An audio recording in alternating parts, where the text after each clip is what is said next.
nosso abrigo no temporal. Hoje eu quero meditar com você no Salmo de número 40. Diz assim: Esperei com paciência pelo Senhor, e Ele se inclinou para mim e ouviu meu clamor. Tirou-me de um poço de destruição, de um lamaçal, colocou meus pés sobre uma rocha e firmou os meus passos. Pôs na minha boca um cântico novo, um hino ao nosso Deus. Muitos verão isso, temerão e confiarão no Senhor. Bem-aventurado o homem que coloca sua confiança no Senhor e não se volta aos arrogantes, nem aos que seguem a mentira. Na reflexão que faremos hoje, eu quero tomar a liberdade de fazê-la na ordem inversa da leitura que fizemos, começar destacando aqui logo o que o salmista diz no verso 4, que aqueles que são felizes, que procuram a felicidade, eles não podem confiar nas mentiras dos arrogantes. Uma das maiores mentiras do mundo contemporâneo pode ser expressa numa frase de um filósofo ateu chamado André Comte-Sponville. Ele dizia assim: só o desesperado é feliz, porque a esperança é a maior tortura que existe e o desespero a maior beatitude. A ironia dessa fala desse filósofo é que ele escreve isso num livro, num texto chamado Nas Origens da Sabedoria, onde ele vai falar sobre o desespero como uma forma de encontrar felicidade nessa vida. Para ele, a esperança é uma utopia, porque tudo que tem para ser vivido está no presente. Eu quero, com base nesta afirmação equivocada, ao meu ver, desse filósofo, destacar o que esse salmo nos está apresentando. A esperança é uma convicção acerca do nosso futuro. A esperança não é uma aposta no vazio e muito menos um desejo de que algo se realize.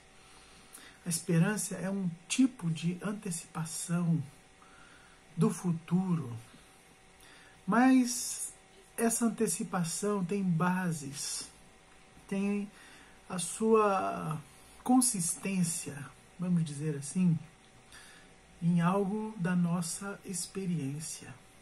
Ter esperança exige que nós exerçamos inteligência. Porque para ter esperança você precisa de memória, você precisa de criatividade, imaginação e precisa perceber o mundo à sua volta. A esperança não se fundamenta em algo abstrato, mas em algo absolutamente concreto.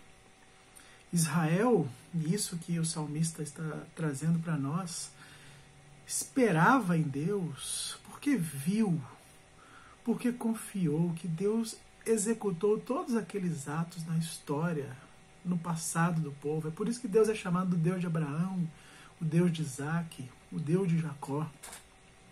A esperança do povo de Israel estava no fato concreto de que Deus executou todos aqueles atos e o testemunho dos seus pais era suficiente para garantir a veracidade desses fatos.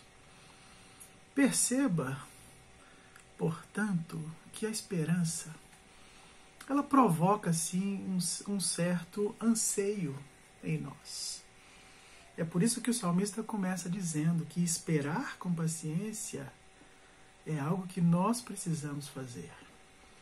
Mas esse anseio não pode ser confundido com ansiedade. É aquele anseio que o apóstolo Paulo diz lá em Romanos capítulo 8, que a própria natureza aguarda a redenção dos filhos de Deus, porque a natureza geme ansiando ser restaurada, ser redimida pelo Senhor. Portanto, a confiança exige sim essa paciência, como diz aqui o salmista, logo no início. Nós confiamos que a esperança é viva, não porque não sintamos algum nível de ambiguidade nessa espera, não porque em algum momento não deixamos de sentir na nossa experiência algo que nos incomode. Não é por isso. Existe uma diferença. E é essa diferença que o salmista ressalta aqui. A diferença é que nós confiamos que o Senhor nos tirou de um charco de lodo e colocou os nossos pés sobre uma rocha. Ele nos salvou nesta viva esperança da nossa redenção, a mesma que a natureza aguarda, e que Paulo diz lá aos Romanos. Eu quero ler esse versículo agora. Versículo 23 de Romanos 8. Não somente ela, a natureza, mas também nós, que temos os primeiros frutos do Espírito, também gememos em nosso íntimo, aguardando ansiosamente a nossa adoção, a redenção do nosso corpo. Essa linguagem é linda. Qual é a diferença entre nós, então, e a natureza? A diferença é que nós, como diz o apóstolo, já temos as primícias do Espírito Santo. Primícias, numa linguagem agrícola antiga, são os primeiros sinais de que a colheita será bem sucedida, será próspera. Eram os primeiros frutos que eram levados ali num sinal de gratidão a Deus pelo que Ele daria logo em seguida na cega. De modo miraculoso, Paulo faz essa linda comparação para nos lembrar que o Espírito de Deus nos conforta com uma certeza de que nós somos amados por Deus, porque Deus já nos deu com Jesus Cristo todas as coisas. E o apóstolo João diz que nós podemos amar a Deus porque Ele nos amou primeiro. Deus nos adotou. O Pai deu o seu Filho. O Pai entregou o seu Filho. E nós devemos olhar para esse evento, não apenas como uma história para recordar, mas um fato verídico que diz lá no íntimo do seu coração que isto é verdade. Então você pode aguardar nas promessas, na promessa da redenção, na promessa de que o Senhor vai vir buscar e te socorrer. Como diz o salmista, Ele te tirou do lago do desespero, desse poço de podridão. Que o Senhor possa encher o teu coração com essa viva esperança. Espera com paciência no Senhor. Vamos orar. Senhor, dá-nos essa viva esperança. Ativa todas as nossas capacidades intelectuais, memória, percepção, imaginação, para que nós possamos apreender a realidade de forma completa. E nós só podemos ver a realidade a partir do momento em que a luz do Senhor atinge e ilumina nossa alma, nosso intelecto, a nossa mente e o nosso coração. Faz isso hoje e ajuda-nos a orar, pedindo essa paciência que o salmista também pede.